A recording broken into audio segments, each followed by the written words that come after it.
You ask Tiger to solve. This deals with linear equations with one unknown. The final result is x equals 10. Let's solve it step by step. Group all x terms on the left side of the equation. Subtract 9x from both sides. Group like terms. Simplify the arithmetic.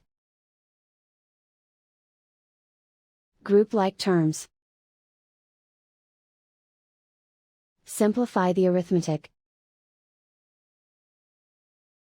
Group all constants on the right side of the equation. Subtract 19 from both sides. Simplify the arithmetic.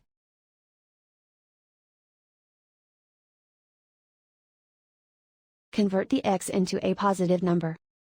Multiply both sides by -1.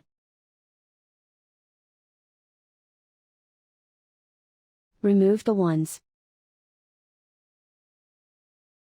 Simplify the arithmetic. And so the final result is x equals 10.